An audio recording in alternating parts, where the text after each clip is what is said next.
नमस्कार साथियों, मैं आपका दोस्त विभोर मोतला एक बार फिर से स्वागत करता हूं आपका इतिहास की इस क्लास में। इतिहास की इस क्लास में हम आधुनिक इतिहास को पढ़ रहे थे। इन पिछली क्लासों में हम पढ़ते हुए बंगाल तक पहुंचे। बंगाल में हमने जाना 18वीं सदी का बंगाल कैसा था, जो मुगलों से अलग होकर एक स्वायत्त राज्य बन चुका था। उसके बाद वहां पर ईआईसी यानी ईस्ट इंडिया कंपनी की एंट्री होती है। तो चलिए दोस्तों, आज हम जानेंगे ईआईसी की राजनीतिक शुरुआत के बारे में। तो आज का हमारा जो टॉपिक होगा वो होगा ईआईसी की राजनीतिक शुरुआत।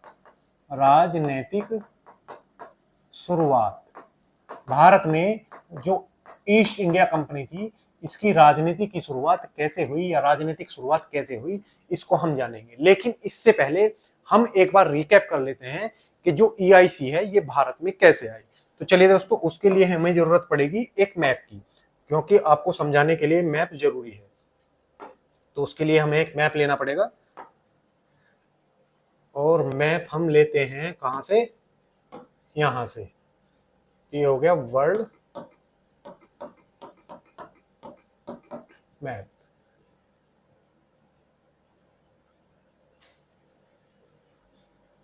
ठीक है,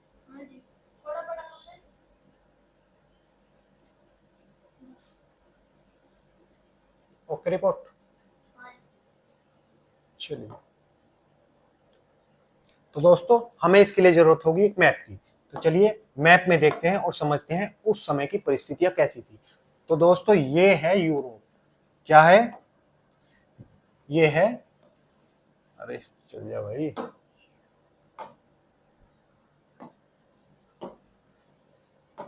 ये है यूरोप। ठीक है, ये यूरोप हो गया, और ये हो गया हमारा भारत या भारतीय उपमहाद्वीप या दक्षिण एशिया, हम इसको बोल सकते हैं दक्षिण एशिया। और यहाँ की जो जलवायु है वह मसाले उत्पादन के लिए बहुत ही अनुकूल है। तो यहाँ से मसाले उत्पादन होते थे, और यूरोप और एशिया के बीच में थल मार्ग से क्या होता था? व्यापार होता था, यानी जमीनी मार्ग से व्यापार होता था। लेकिन 1453 की एक घटना ने 1453 की एक घटना ने ये सब कुछ परिस्थितियों को बदल कर रख दिया। वो घटना क्या थी? दरअसल ये जो तुर्की है, और ये यहाँ से यूरोप से जुड़ता है। किससे? कुस्तुनतानिया के माध्यम से ये किससे जुड़ता है? यूरोप से। यूरोप और एशिया को जोड़ने वाला ये एक मार्ग है। इस पर 1453 में ओटोमन एम्पायर किसका शासन हो गया? तो ओटोमन साम्राज्य का इस पर अधिकार हो गया। तब इस पर ओटोमन साम्राज्य का अधिकार हो जाता है, तो यहाँ पर जो ओटोमन साम्राज्य है वो बहुत अधिक टैक्स वसूलने लगता है, यानी टैक्स की वसूली करने लगता है। इसके लिए यहाँ पर जो सामान यूरोप में जाता था वो यूरोपियों को बहुत महंगा पड़ने लगता है। आज जितना समृद्ध हम यूरोप को देखते हैं, उस समय यूरोप उतना समृद्ध नहीं था। तो इनको मसाले महंगे खरीदने बहुत ही कॉस्टली पड़ रहे थे, और यहाँ से जो सूती वस्त्र का व्यापार था वो भी इनके लिए बहुत महंगा साबित होने लगा। अब यूरोपियों को इस मार्ग के किसी विकल्प की खोज थी। उसी क्रम में यूरोपियों ने भारतीय महाद्वीप की दूसरे रास्ते की खोज के लिए प्रयास प्रारंभ किए। इन प्रयासों में सबसे पहला प्रयास जो था, जिसे हम इतिहास में दर्ज है, वो है 1486 में बार्थोलोमो डियास का। कौन? बार्थोलोमो डियास। ये व्यक्ति भारतीय उपमहाद्वीप की खोज में कहां से आता है? तो यूरोप से निकलता है रास्ते की खोज के लिए। और ये यहाँ पर अफ्रीका के नीचे केप ऑफ होप्स या केप ऑफ गुड होप्स, यहाँ पर आकर क्या है, ये इसकी यात्रा को समाप्त कर देता है। यानी इससे आगे की यात्रा ये नहीं कर पाता, क्योंकि इससे आगे का रास्ता इसको पता नहीं चल पाता। तो यहाँ पर इसकी यात्रा आकर खत्म हो जाती है। उसके बाद समय आता है 1492 का, यानी 1492 में एक यात्री, जिसका नाम क्या था? Christopher Columbus. ये यात्री निकलता है और ये सोचता है कि जैसे पृथ्वी गोल है, ऐसे पृथ्वी गोल है, अगर मैं यहाँ से यूरोप से पश्चिम की ओर चलूंगा, क्योंकि भारत कहाँ था? पूर्व में। और अगर मैं पृथ्वी का पूरा चक्कर लगा लूंगा तो कहाँ पहुंच जाऊंगा? मैं भारत पहुंच जाऊंगा। ऐसा ये सोचकर चलता है। लेकिन जैसे ही ये आगे बढ़ता है तो यहाँ पर इसको कौन सा महाद्वीप मिलता है? इसको मिलता है उत्तरी अमेरिकी महाद्वीप, जी, जहां पर ये जाकर रुक जाता है और अमेरिका की खोज करता है। उसके बाद 1498 में एक और यात्री जिसका नाम था वास्को डी गामा। कौन आता है? वास्को डी गामा आता है और वो यहां से निकलकर अफ्रीका पहुंचता है। अफ्रीका में उसे एक गुजराती व्यापारी जिसका नाम था अब्दुल मजीद जिसका नाम था, उसकी सहायता से कहां पहुंचता है? तो भारत में कालीकट के तट पर पहुंचता है, जिसे आज हम मालाबार के नाम से जानते हैं। वहां उसका जोमरीन स्वागत करता है। तो ऐसे ये इनकी यात्रा शुरू होती है। उसके बाद जब यहाँ से यूरोपीय आने लगे और व्यापार कर कर यूरोप में जाने लगे तो इन्हें बहुत अधिक मुनाफा होने लगा। इसके लिए पूरे यूरोप में ये होड़ मच गई कि भारत से व्यापार किया जाए। इसी क्रम में कई देशों ने अपनी कंपनी यहाँ पर भेजी। इसमें से एक जो देश था उसका नाम था ब्रिटेन। ब्रिटेन जो यूरोपीय देश है और कहां पर है? तो ये रहा ब्रिटेन, जिसे हम यूनाइटेड किंगडम या ब्रिटेन के नाम से भी जानते हैं। ये अपनी कंपनी भेजता है जिसका नाम था EIC। तो चलिए अब हम शुरू करते हैं कि EIC कैसे कैसे भारत में आई। चलिए दोस्तों, तो सबसे पहले जो भारत में ब्रिटिश यात्री आया उसका नाम क्या था? पहला ब्रिटिश यात्री यानी ब्रिटेन से आने वाला, भारत आने वाला पहला यात्री कौन था? तो उसका नाम था जॉन मिल्डन हॉक। ये व्यापारी भारत आया और कब आया? तो 1597 से 99 के बीच। कई पुस्तकों में 1597 है तो कई पुस्तकों में 1599 दिया हुआ है। ठीक है, तो पहला व्यापारी जो ब्रिटिश व्यापारी था जो भारत आया उसका नाम क्या हुआ? तो जॉन मिल्डन हॉक उसका नाम था।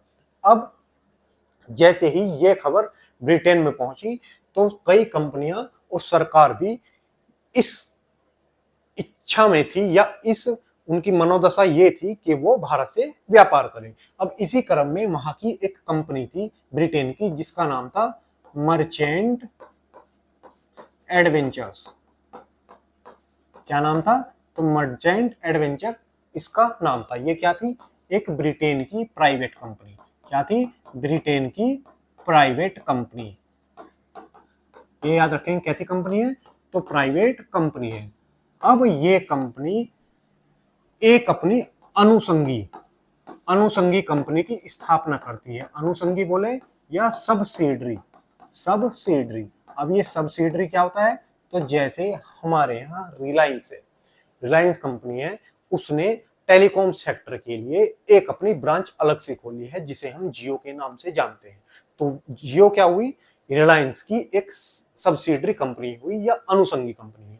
तो ऐसे ही मर्चेंट एडवेंचर्स की अनुसंगी कंपनी, जिसे हम इतिहास में किस नाम से जानेंगे? EIC के नाम से जानेंगे, ईस्ट इंडिया कंपनी के नाम से जानेंगे। अब ये कंपनी स्थापित कैसे हुई? तो इसमें 217 शेयर होल्डर या शेयर भागीदार कहें, होल्डर ने शेयर डालकर इसकी स्थापना की। क्या की? इसकी स्थापना की। और इसका नाम क्या रखा? इस कंपनी का नाम उन्होंने रखा governor and company of merchant London trading into east Indies. क्यों? क्योंकि जब भी हम मैप पढ़ते हैं तो मैंने आपको बताया हुआ कैसे पढ़ेंगे, जहां से भी हमें जिस भी दिशा का ज्ञान करना है तो हम जहां पर से जिसकी दिशा देख रहे हैं वहां पर प्लस का निशान लगाएंगे। मतलब जहां से हमें दिशा को सुनिश्चित करनी है वहां पर प्लस का निशान लगाएंगे और इसकी राइट वाली बाजू ईस्ट यानी पूर्व और इसकी लेफ्ट वाली बाजू वेस्ट यानी पश्चिम और ऊपर वाली बाजू नॉर्थ और नीचे वाली बाजू क्या होगी? साउथ होगी। तो अगर हम यहाँ पर ब्रिटेन में खड़े होते हैं और यहाँ पर क्या है? भारत कहां पर है?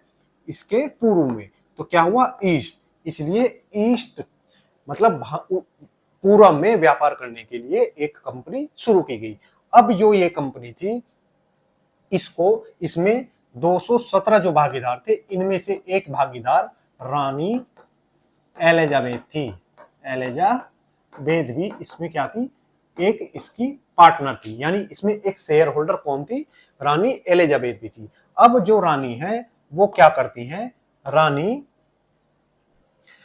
क्या करेंगी कि इस कंपनी को, ये तारीख आप याद रखेंगे, 31 दिसंबर 1600 को, 31 दिसंबर 1600 को रानी ने इस कंपनी को 15 साल का क्या दे दिया, एक अधिकार दे दिया। यानी क्या दिया, ईआईसी को पूर्वी व्यापार का एकाधिकार, पूर्वी व्यापार का एकाधिकार दे दिया। अब एकाधिकार का मतलब क्या होता है, पूर्वी व्यापार पे एकाधिकार, यानी ब्रिटेन की ओर से पूरब में व्यापार करने के लिए और कोई कंपनी नहीं जाएगी, जितना भी व्यापार होगा वो ईआईसी ही करेगी। तो इसको व्यापार का एकाधिकार मिल गया। ये कब की बात है, तो ये 31 दिसंबर 1600 की बात है। अब जैसे ही कंपनी पहुंचती है दक्षिण एशिया में, तो कंपनी ने अपना पहला जो बेस बनाया, कंपनी का एशिया में पहला बेस कौन बना, तो एशिया में पहला बेस इन्होंने इंडोनेशिया को बनाया। किसे बनाया, इंडोनेशिया को, इंडोनेशिया को इन्होंने अपना पहला बेस बनाया। मैं आपको इंडोनेशिया मैप में भी दिखा देता हूं, ये रहा इंडोनेशिया, ठीक है। इन्होंने पहला बेस मलेशिया और इसके नीचे ये वाला इंडोनेशिया, तो इन्होंने पहला बेस कहां पर बनाया, इंडोनेशिया को बनाया। अब इंडोनेशिया बाद में इन्होंने छोड़ दिया क्योंकि भारत से इन्हें अधिक मुनाफा होने लगा, और इंडोनेशिया आगे चलकर किसका निवेश बनेगा, तो ये आगे चलकर डचों यानी नीदरलैंड का उपनिवेश बनेगा, ठीक है, नीदरलैंड का उपनिवेश बनेगा। चलिए, अब जब भारत इंडोनेशिया से अपनी यात्रा शुरू करती है और भारत में स्थापित हो जाती है, तो भारत में जो ईआईसी की यात्रा है इसको हम दो चरणों में पढ़ेंगे। इसका पहला चरण क्या है, तो इसका पहला चरण है एक व्यापारिक कंपनी के तौर पर, एक व्यापारिक कंपनी, यानी भारत में क्या करेगी, यह सिर्फ एक व्यापारिक कंपनी के तौर पर कार्य करेगी, यानी यहां से व्यापार करेगी और ब्रिटेन पहुंचाएगी। तो ये समय कब तक था, तो ये समय आप मान लीजिए जब से कंपनी आई, यानी 1600 से और 1757 में क्या होता है, 1757 में जब प्लासी का युद्ध होता है, तब तक कंपनी सिर्फ एक व्यापारिक कंपनी के तौर पर कार्य करेगी। उसके बाद जो इसका दूसरा चरण होगा, दूसरे चरण में कंपनी क्या होगी, कंपनी व्यापारिक के साथ राजनीतिक क्या करेगी, शक्ति बन जाएगी। और ये क्रम कब से शुरू होता है, तो प्लासी के युद्ध से 1757 के बाद ये क्रम शुरू होता है, ठीक है। तो 1757 के बाद ये क्रम शुरू होता है जब कंपनी क्या होगी, व्यापारिक के साथ राजनीतिक शक्ति भी बन जाएगी, ठीक है। अब इसमें इन्होंने सबसे पहली शुरुआत कहां से की, तो कंपनी ने सबसे पहली शुरुआत, या यहां पे लिखे, कंपनी की भारत में राजनीतिक शुरुआत कहां से हुई, राजनीतिक शुरुआत बंगाल से हुई। कहां से, तो बंगाल से कंपनी ने क्या किया, राजनीतिक शुरुआत की। ये देखिए उस समय का बंगाल, मैं आपके लिए मैप भी 1757 का ही लाया हूं। अब ये है बंगाल, अभी आपको यहाँ पर बांग्लादेश दिखता होगा, ठीक है। दूसरा पेन लें क्योंकि इससे आपको क्लियर नहीं दिखेगा। ये वाला, यहाँ पर आपको क्या दिखता है आज, यहाँ पर ऐसे बांग्लादेश दिखता है, यहाँ पर क्या है, मेघालय, असम, और यहाँ पर अपना वेस्ट बंगाल है। ये पटना बिहार का हिस्सा है, कुछ हिस्सा यहाँ पर यूपी का भी आता है और उड़ीसा का भी कुछ हिस्सा आता है। तो इतना बड़ा क्या था, बंगाल। और बंगाल क्या था, भूमि बंगाल की ऐसी थी कि वो दो नदियों के बीच में स्थित थी। कौन सी नदियां, एक तो यहाँ से बारालाचा से आती है, वो सॉरी यांगसांग से दर्रे से ब्रह्मपुत्र, और यहाँ से जो आती है कौन सी नदी, गंगा। तो दो गंगाओं के, वो दो नदियों के बीच की उपजाऊ भूमि थी, तो राजस्व यहाँ से बहुत अधिक मात्रा में प्राप्त होता था, ठीक है। इसीलिए ब्रिटिश सरकार ने इस पर अधिकार किया। अब हम देखते हैं ईआईसी की राजनीतिक यात्रा के क्रम में बंगाल के गवर्नर। तो आज का हमारा टॉपिक क्या होगा? बंगाल के गवर्नर। बंगाल के गवर्नर कौन कौन बने? तो आज का टॉपिक होगा हमारा बंगाल के गवर्नर। इसमें सबसे पहले गवर्नर जिसके बारे में हम पढ़ेंगे उनका नाम है रॉबर्ट क्लाइव। क्या नाम है उनका? तो उनका नाम है रॉबर्ट क्लाइव। Robert Clive. और इनका कार्यकाल कब से कब तक है? तो 1757 से और 1760 तक। 1757 से 1760 तक इन्होंने बंगाल के गवर्नर के तौर पर कार्य किया। इसके बाद जो एक गवर्नर आएंगे उनका नाम है हॉलवेल। हॉलवेल जो एक कार्यवाहक गवर्नर थे और 1760 में ही ये गवर्नर नियुक्त हुए। कब हुए? तो 1760 ही इनका कार्यकाल रहा। उसके बाद जो तीसरे गवर्नर रहे उनका नाम था वेंसी ट्रॉट। क्या नाम था उनका? तो वेंसी ट्रॉट उनका नाम था, वेंसी ट्रॉट। और 1760 से 5 साल यानी 1765 तक ये गवर्नर रहे। इन्हीं के काल में बक्सर का युद्ध भी होता है। उसके बाद रॉबर्ट क्लाइव अपने दूसरे कार्यकाल के लिए वापस आते हैं और इलाहाबाद की संधि कराते हैं। तो इनके बारे में हम जानेंगे। रॉबर्ट क्लाइव, इनका कार्यकाल 1765 से 2 साल 67। उसके बाद जो पांचवे हमारे गवर्नर आए उनका नाम था वेरेस्ट। क्या नाम था उसका? उनका वेरेस्ट। और इनका कार्यकाल भी 2 साल का था यानी 1767 से 69 तक इनका कार्यकाल रहा। इसके बाद जो छठे गवर्नर जिनके बारे में हम पढ़ेंगे उनका नाम था कर्टियार। क्या नाम था इनका? तो कर्टियार। और जो कर्टियार के कार्यकाल था वो कब तक था? तो 1769 से 1772 तक इनका कार्यकाल रहा। और यहाँ के जो 7वें गवर्नर बनेंगे और जो अंतिम वारेन हेस्टिंग्स इनके क्या हुए? ये अंतिम गवर्नर और पहले गवर्नर जनरल। इनका कार्यकाल कब से कब तक है? तो गवर्नर के तौर पर इनका कार्यकाल 1772 से 1774 है। लेकिन इनका पूरे कार्यकाल कब तक होगा? 1772 से 1785 तक होगा।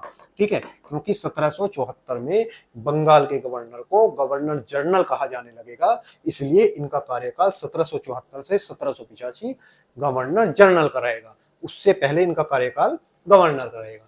तो चलिए इस क्रम में शुरू करते हैं हम पहले गवर्नर के बारे में जिनका नाम था रॉबर्ट क्लाइव। चलिए, तो पहले गवर्नर जनरल जिनका नाम क्या था? Robert Clive. Robert Clive. और इनका कार्यकाल कितना है? तो 1757 से 1760। ठीक है, अब हम इनके बारे में जानेंगे। दरअसल रॉबर्ट क्लाइव, इनका जन्म ब्रिटेन में एक साधारण परिवार में हुआ था, यानी बहुत साधारण परिवार में इनका जन्म हुआ। लेकिन ये जो रॉबर्ट क्लाइव है, अगर इंग्लैंड के या ब्रिटेन के दृष्टिकोण से देखें तो बहुत ही योग्य व्यक्ति था। ठीक है, इन्होंने क्या किया? इन्होंने जो कंपनी में अपनी जो नौकरी की उसकी शुरुआत इन्होंने एक क्लर्क लेवल से की। यानी पहले कंपनी में भर्ती हुए तो एक क्लर्क के पद पर ये भर्ती हुए। उस समय जिस समय ये क्लर्क के पद पर थे, अगर मैं आपको भारत का मैप दिखाऊं तो ये रहा भारत का मैप। उस समय जिस समय ये कंपनी में भर्ती हुए तो कंपनी का जो यहाँ हेड ऑफिस था वो कहां पर था? तो यहाँ पर कहां पर? मद्रास में था। क्या था? मद्रास में इनका हेडक्वार्टर था। और मद्रास में इस समय 2 राज्यों के बीच में सत्ता की जंग चल रही थी। किसकी सत्ता की? उसमें कौन सा राज्य था? तो आपको ये पीले वाला जो राज्य दिख रहा है इसका नाम है हैदराबाद। हैदराबाद राज्य। और उसके नीचे जो आपको यहाँ पर ये नाम, क्या नाम है इसका? कर्नाटक। आज कर्नाटक आप यहाँ पर पढ़ते हैं लेकिन उस समय कर्नाटक यहाँ पर था। ठीक है, तो इन 2 राज्यों में क्या चल रही थी? सत्ता के लिए संघर्ष चल रहा था।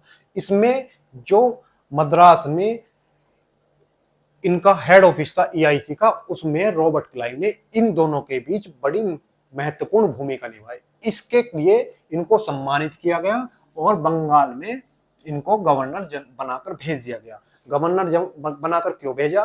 क्योंकि जब प्लासी का युद्ध हुआ तो यहाँ पर बंगाल में जो थल मार्ग से सेना लेकर गए उनका नाम था रॉबर्ट क्लाइव, क्योंकि समुद्री मार्ग से सेना लेकर कौन गया था? Admiral Watson. तो वॉटसन यहां से, और थल मार्ग से कौन गया? क्लाइव। तो क्लाइव को बंगाल की जिम्मेदारी दी गई और इनको क्या बना दिया गया? बंगाल का गवर्नर बना दिया गया। ठीक है, तो ये हो गया रॉबर्ट क्लाइव के बारे में। अब इनके बारे में हम एग्जाम के पॉइंट ऑफ व्यू से कौन कौन से पॉइंट याद रखेंगे वो देख लीजिए। तो पहला पॉइंट जो हम इनके लिए याद रखेंगे, तो ईआईसी के वास्तविक संस्थापक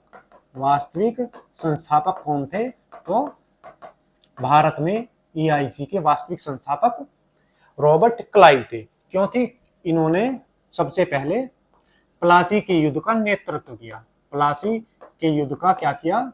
प्लासी के युद्ध का नेतृत्व किया। ठीक है, तो प्लासी के युद्ध में नेतृत्व किसने किया? तो ये रॉबर्ट क्लाइव ने किया। तीसरी जो इनके बारे में हम बात याद रखेंगे कि बंगाल का किंग मेकर इनको कहा जाता है। क्या कहा जाता है? बंगाल का किंग मेकर। ठीक है, किंग मेकर के रूप में इन्हें जाना जाता है। क्यों जाना जाता है? क्योंकि जब प्लासी के युद्ध के बाद इन्होंने बंगाल पर नियंत्रण किया तो इन जिसको चाहते थे उसको वहां का नवाब बनाते थे, जैसे मीर जाफर और मीर कासिम। मीर जाफर को क्लाइव के गधे के रूप में भी जाना जाता है। तो इनकी क्या एक उपलब्धि हुई कि प्लासी के युद्ध का नेतृत्व किया और बंगाल का किंग मेकर के नाम से भी जाना जाता है। ठीक है, उसके बाद हम बात करें, जब ये दूसरे कार्यकाल के लिए आए 1765 में, तो इलाहाबाद की संधि कराई। इलाहाबाद की संधि को किसने कराई? तो रॉबर्ट क्लाइव ने इलाहाबाद की संधि कराई। जबकि बक्सर के युद्ध जिसके बाद इलाहाबाद की संधि हुई, बक्सर के युद्ध के समय जो गवर्नर थे, गवर्नर कौन थे? बक्सर के युद्ध के समय गवर्नर कौन थे? तो उस समय गवर्नर वेंसी ट्रॉट थे। कौन थे? तो वेंसी ट्रॉट, ये भी आप याद रखेंगे। वेंसी ट्रॉट उस समय बंगाल के गवर्नर थे। लेकिन इलाहाबाद की संधि किसने कराई? इलाहाबाद की संधि 1765 में कौन कराते हैं? तो रॉबर्ट क्लाइव आकर कराते हैं। ठीक है, दूसरा अगर बात करेंगे तो बंगाल में द्वैध शासन की शुरुआत किसने की? द्वैध शासन की शुरुआत भी रॉबर्ट क्लाइव करते हैं। रॉबर्ट क्लाइव 1765 में इसकी शुरुआत करते हैं, 1765 में, और जो कब तक चलेगा? तो 1772 तक चलेगा। द्वैध शासन का मतलब क्या होता है? द्वैध शासन का मतलब है कि एक क्षेत्र पर किन्हीं दो शक्तियों का शासन क्या कहलाता है? द्वैध शासन। क्योंकि बंगाल पर बक्सर के युद्ध के बाद जब द्वैध शासन शुरू किया गया तो जो सूबेदारी की व्यवस्था है उसको बंगाल के नवाब को सौंप दिया गया। वहीं कंपनी ने दीवानी का अधिकार अपने पास रख लिया। दीवानी का अधिकार का मतलब क्या है? कि जो राजस्व वसूली है, यानी जो पैसा वसूलने का काम है, वो कंपनी देखेगी, बाकी कानून व्यवस्था का काम बंगाल के नवाब के मत्थे मढ़ दिया गया। यानी पैसा कंपनी ले जाएगी और सैनिक कौन रखेगा? बंगाल का नवाब रखेगा। व्यवस्था कौन बनाएगा? तो बंगाल का नवाब बनाएगा। अब जो भी गुस्सा था बंगाल के लोगों का, वो किसके फूटना था? तो बंगाल के नवाब के प्रति फूटना था, क्योंकि बिना पैसे के कोई भी व्यवस्था नहीं चल सकती। तो अंग्रेज ये कर देख रहे थे कि भारतीयों की प्रतिक्रिया हमारे इस नियम के खिलाफ या इस शासन के खिलाफ कैसी रहेगी। ठीक है, तो बंगाल में द्वैध शासन की शुरुआत किसने की? तो बंगाल में द्वैध शासन की शुरुआत रॉबर्ट क्लाइव ने की। इसी के साथ हम इनके लिए अगला पॉइंट जो याद रखेंगे, भारत में सोसाइटी ऑफ ट्रेड की स्थापना। सोसाइटी ऑफ ट्रेड की स्थापना किसने की? तो ट्रेड की स्थापना भी इन्होंने ही की। ठीक है, तो ये पॉइंट भी हम इनके लिए याद रखेंगे। इसके बाद अगला पॉइंट कि ब्रिटेन में इन्हें नवाब के नाम से जाना जाता था। इन्हें नवाब के नाम से जाना जाता था। ठीक है, नवाब के नाम से जाना जाता था। या बोले कि इनका उपनाम क्या था? तो इनका उपनाम नवाब था। कहां पर? ब्रिटेन में। इनकी शान और शौकत इतनी थी कि इनको वहां पर ब्रिटेन के नवाब के तौर पर जाना जाता था।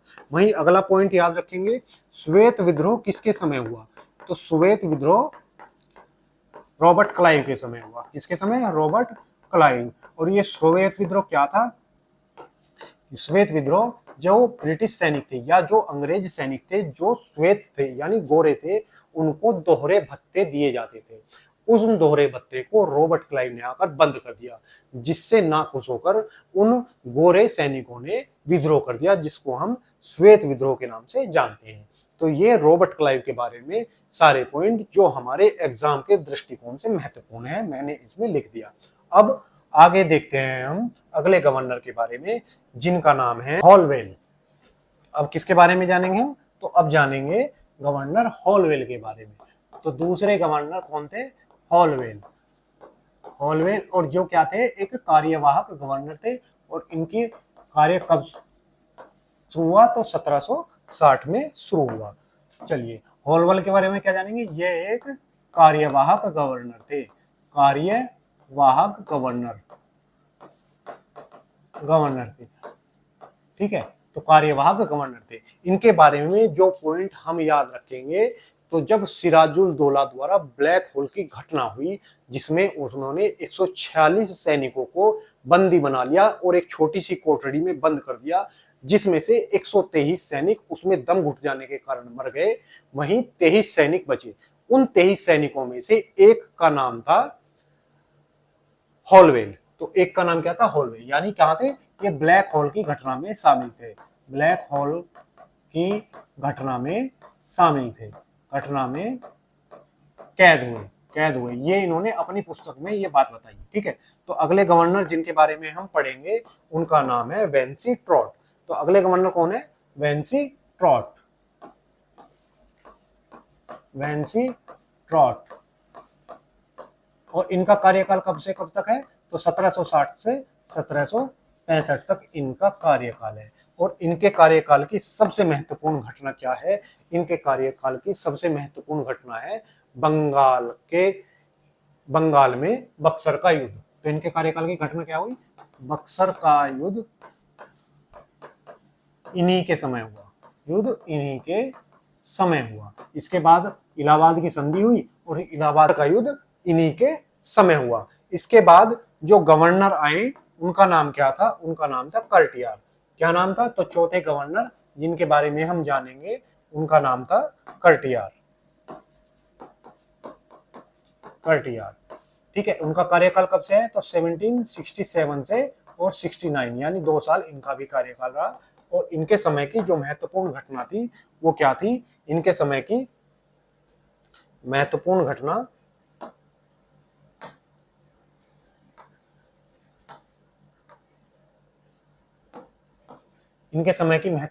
क्या थी कि बंगाल का पहला या ब्रिटिश शासन का पहला अकाल इनके समय पड़ा। पहला अकाल इनके समय पड़ा, ठीक है। तो इनके समय में ब्रिटिश भारत का पहला अकाल पड़ा। उसके बाद जो गवर्नर को हम पढ़ेंगे, उनका नाम है कर्टियार हो गया। उनके बाद नाम है वारेन हेस्टिंग। तो 5वें गवर्नर हमारे कौन से होंगे? वारेन हेस्टिंग्स हमारे 5वें गवर्नर। और इनका कार्यकाल कब से कब तक है? तो 1772 से 85। लेकिन गवर्नर के तौर पर इनका कार्यकाल कब से कब तक है? तो 1772 से 74, यानी 2 साल ये क्या रहे? तो 2 वर्ष ये बंगाल के गवर्नर रहे। बंगाल के गवर्नर 2 साल रहे। तो चलिए अगले पेज पर देखते हैं बंगाल के गवर्नर वारेन हेस्टिंग। तो हेडिंग यहाँ पे ही डाल देते हैं, वारेन हेस्टिंग्स, ठीक है। इनका कार्यकाल 1772 से 1774, कैसे? एक गवर्नर के तौर पर।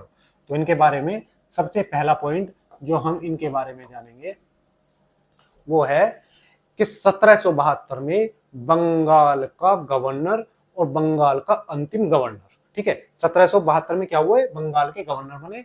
तो इनके बारे में क्या है? बंगाल के अंतिम और गवर्नर और पहले गवर्नर जनरल। तो बंगाल के पहले गवर्नर जनरल कौन थे? तो ये थे बंगाल के पहले गवर्नर जनरल। ठीक है, उसके बाद में इनके बारे में दूसरा पॉइंट जो हम जानेंगे, उनको दूसरा पॉइंट है कि 1773 का रेगुलेटिंग एक्ट, जिसके द्वारा बंगाल के गवर्नर का नाम बदलकर बंगाल का गवर्नर जनरल कर दिया गया, इन्हीं के समय आया। तो इन्हीं के समय 1773 का रेगुलेटिंग एक्ट आया, रेगुलेटिंग एक्ट आया या रेगुलेटिंग अधिनियम आया। ठीक है, और इसके बाद क्या हुआ, जो बंगाल का गवर्नर था, बंगाल का गवर्नर जनरल कहाँ जाने लगा। इनके गवर्नर जनरल का कार्यकाल कब तक है? तो इनका गवर्नर जनरल का कार्यकाल, गवर्नर जनरल के तौर पर कार्यकाल कब तक है?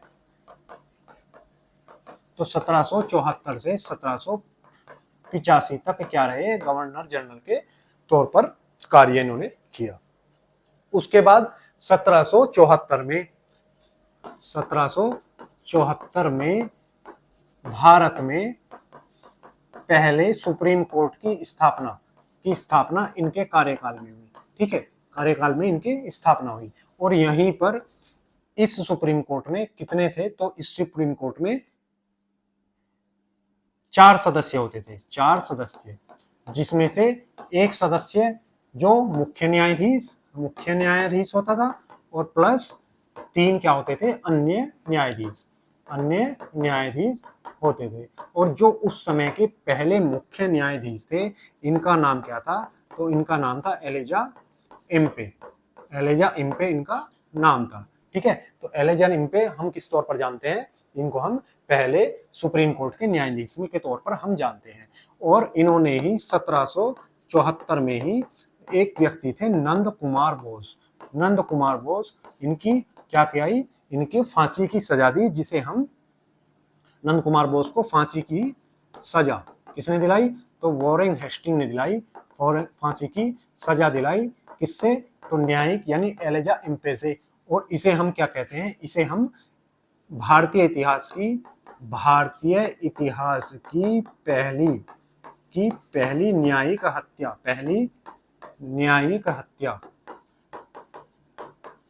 हत्या के तौर पर हम इसे जानते हैं। ठीक है, तो इसे हम क्या जानते हैं? तो भारत के इतिहास की पहली न्यायिक हत्या के तौर पर जानते हैं। अगर बात करूं नंद कुमार बोस की, तो नंद कुमार बोस एक बंगाल के व्यक्ति थे, जिन पर वॉरेन हेस्टिंग ने ये आरोप लगाया कि नवाब की माता को इन्होंने रिश्वत दी है, और इसी आधार पर इनको फांसी पर लटका दिया। तो इसे किस तौर पर जानते हैं? भारत इतिहास की पहली न्यायिक हत्या के तौर पर जानते हैं। ठीक है, जब ये ब्रिटेन वापस पहुंचते हैं, कौन? वॉरेन हेस्टिंग, तो ब्रिटेन वापस जाने पर इन पर महाभियोग चलाया जाता है। ब्रिटेन वापस जाने पर इन पर क्या चला? वापस जाने पर महाभियोग इन पर चला, क्योंकि इन पर भ्रष्टाचार के आरोप थे। तो इन्होंने इन पर क्या चला? महाभियोग की प्रक्रिया चलाई गई। ठीक है, चलाई गई महाभियोग की प्रक्रिया। जैसा आप राष्ट्रपति के बारे में इतिहास संविधान में पढ़ेंगे तो जानेंगे महाभियोग की प्रक्रिया क्या होती है। ठीक, उसके बाद भारत में न्यायिक सुधारों की शुरुआत किसने की? वॉरेन हेस्टिंग ने की। ठीक है, इन्होंने क्या की? भारत में न्यायिक सुधारों की शुरुआत की। इन्होंने क्या किया कि जो हमारे दीवानी और फौजदारी न्यायालय हैं, दीवानी और फौजदारी न्यायालय दोनों को अलग कर दिया, इसका मतलब क्या हुआ? यानी अब जो पैसे का या राजस्व से संबंधी कोई मामला है, उसका कोर्ट अलग होगा, और कोई मारपीट खून खच्चर का मामला है तो उसके लिए फौजदारी न्यायालय अलग होगा। ठीक है, तो इन्होंने क्या किया? इसको हमारे यहाँ पर न्यायिक सुधारों की शुरुआत की। उसके बाद राजस्व व्यवस्था में शुरुआत भी इन्होंने की, राजस्व व्यवस्था की शुरुआत भी इन्होंने की। ठीक है, तो इसके लिए अगला पॉइंट क्या होगा? राजस्व व्यवस्था की शुरुआत, राजस्व व्यवस्था में सुधार की शुरुआत भी इन्होंने की। ठीक है, सुधार की शुरुआत भी इन्होंने की। उसके बाद इनके लिए अंतिम पॉइंट हम जो देखेंगे, 1784 का Pitt's India act, Pitt's India act भी इन्हीं के समय आया, इंडिया एक्ट इन्हीं के समय आया, इन्हीं के समय आया। ठीक है, अब ये हो गई इनके हमारे बंगाल के गवर्नर। लेकिन अब दो पॉइंट बचते हैं, एक 1773 का रेगुलेटिंग एक्ट और एक 1784 का पिट्स इंडिया एक्ट। इनको भी हम अभी यहीं पर पढ़ लेते हैं। तो चलिए आगे देखते हैं। पहले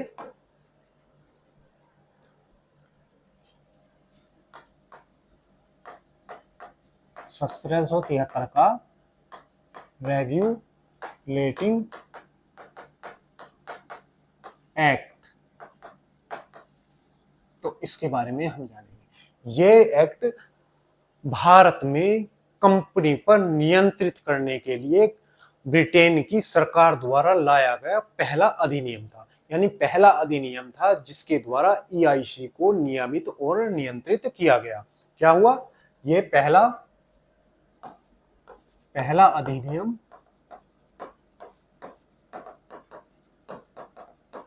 जिसके द्वारा ईआईसी यानी ईस्ट इंडिया कंपनी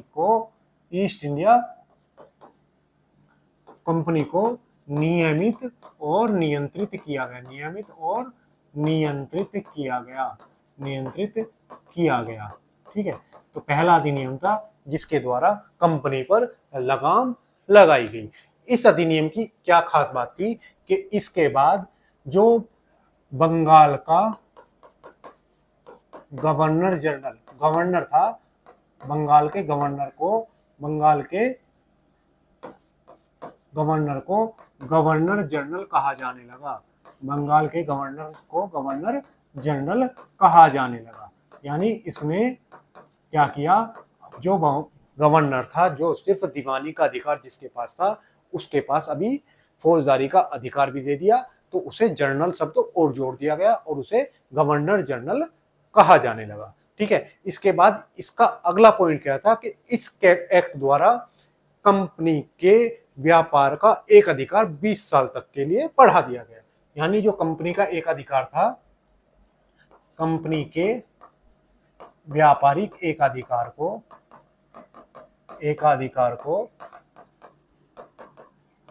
20 वर्षों के लिए बढ़ा दिया गया। अधिकार को 20 वर्षों के लिए बढ़ा दिया गया। 20 वर्षों के लिए क्या किया? बढ़ा दिया गया। यानी अब अगले 20 वर्षों तक ब्रिटेन की ओर से सिर्फ ईआईसी कंपनी ही भारत में व्यापार करेगी। इसके बाद जो पॉइंट हम पढ़ चुके थे, इसके द्वारा सुप्रीम कोर्ट की स्थापना कहाँ की गई? स्थापना बंगाल में हुई। और इसमें कितने सदस्य थे? तो 1+3 सदस्य थे। ठीक है, और इसके पहले मुख्य न्यायाधीश यानी चीफ जस्टिस कौन थे? तो एलिजा एम्पे इसके पहले मुख्य न्यायाधीश थे। ठीक है, तो ये और बाकी इसके जो सबसे महत्वपूर्ण प्रावधान इस अधिनियम में किया गया वह था कि बंगाल के गवर्नर जनरल की सहायता के लिए काउंसिल की स्थापना की। क्या हुआ कि बंगाल का जो गवर्नर जनरल था, बंगाल के गवर्नर जनरल की सहायता के लिए क्या किया गया? सहायता के लिए एक काउंसिल की स्थापना की गई।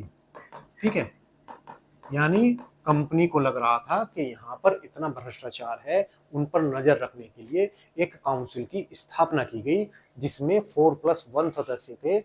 और कितने सदस्य थे? इसमें सदस्य कितने थे? तो इसमें सदस्य 4+1, ठीक है, 4 सदस्य थे। और जो ये निर्णय करती थी, निर्णय इसके कैसे होते थे? तो बहुमत के आधार पर, यानी जिसमें 3 सदस्यों का बहुमत होगा वो कार्य कर लिया जाएगा।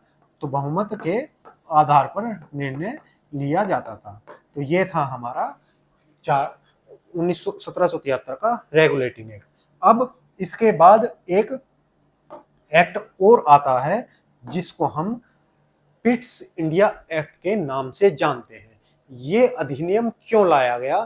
क्योंकि कुछ दिन पहले ही ये आया था और 20 साल का एकाधिकार कंपनी को दे दिया गया था। तो पिट्स इंडिया एक्ट 1773 के अधिनियम में जो कमियां रह गई थी, उन कमियों को दूर करने के लिए पिट्स इंडिया एक्ट को लाया गया। तो इसके 2-3 प्रावधान थे जिनको हम देख लेते हैं। तो क्या लिखेंगे? 1784 का Pitt's India act, Pitt's India act या पिट्स इंडिया अधिनियम 1784। इसका सबसे पहला प्रावधान क्या था कि इस का जो मुख्य उद्देश्य था वो 1773 के रेगुलेटिंग एक्ट के दोषों को दूर करना था। तो इसका हम अगर उद्देश्य जाने, उसका उद्देश्य 1773 के अधिनियम यानी एक्ट की दोषों को दूर करना, दोषों को दूर करना इसका क्या था? इसका पहला उद्देश्य था। अब इसमें क्या किया गया? इसके द्वारा बोर्ड ऑफ कंट्रोल की स्थापना की गई, जिसमें 6 सदस्य हुआ करते थे और जिन्हें किस नाम से जानते थे? इन्हें हम कमिश्नर के नाम से जानते थे, जो बोर्ड ऑफ डायरेक्टर का नियंत्रित करते थे। तो इसमें क्या हुआ? इसका एक सबसे महत्वपूर्ण पॉइंट जो था कि इसमें बोर्ड ऑफ कंट्रोल की स्थापना की गई। इसके द्वारा board of control, board of control की स्थापना की गई। और इसमें कितने सदस्य होते थे? तो इसमें 6 सदस्य होते थे और इन सदस्यों को किस नाम से जाना जाता था? इन्हें हम कमिश्नर कहा करते थे, कमिश्नर कहा करते थे, कमिश्नर कहा जाता था। ठीक है, तो इनको कमिश्नर कहा जाता था। और इन कमिश्नरों का कार्य क्या था? जो हमने पिछली स्लाइड में देखा कि 1773 के अधिनियम द्वारा एक काउंसिल की स्थापना की गई जिसमें 4+1 सदस्य थे। तो उसको कंट्रोल करना इसका क्या था? उद्देश्य था। तो ये क्या करते थे? ये बोर्ड ऑफ डायरेक्टर को, बोर्ड ऑफ डायरेक्टर को नियंत्रित करते थे, डायरेक्टर को नियंत्रित करते थे। ठीक है, तो बोर्ड ऑफ डायरेक्टर को नियंत्रित करने के लिए इस बोर्ड ऑफ कंट्रोल को बनाया गया। कंट्रोल का मतलब क्या है? नियंत्रण करना। तो किस पर? डायरेक्टर पर नियंत्रण करने के लिए ये बनाया गया। ठीक है, तो इसमें से जो ये 6 सदस्य थे, इसमें से 2 सदस्य क्या थे? 2 सदस्य ब्रिटेन के सांसद यानी वहां की जो संसद थी उसके सदस्य थे। 2 इसमें किनको डाला गया? जो ब्रिटेन की सांसद थे उनको, यानी 2 सदस्यों को ब्रिटेन की संसद से इसमें डाला गया। तो ये था हमारा ब्रिटिश इंडिया का पिट्स इंडिया एक्ट, जिसके माध्यम से हमने बंगाल के गवर्नर और 2 अधिनियमों को जाना इस क्लास में। अब अगली क्लास में हम बंगाल के गवर्नर जनरल को देखेंगे और देखेंगे भारत में अंग्रेजों ने अपनी व्यवस्था को किस तरह से मजबूत किया। आज का सफर हमारा यहीं तक है। आशा करते हैं हमारा ये प्रयास आपको पसंद आया होगा। कृपया वीडियो को लाइक करें, अपने दोस्तों के साथ शेयर करें, चैनल को सब्सक्राइब करें और बेल आइकन दबाना ना भूलें। धन्यवाद। हट जा।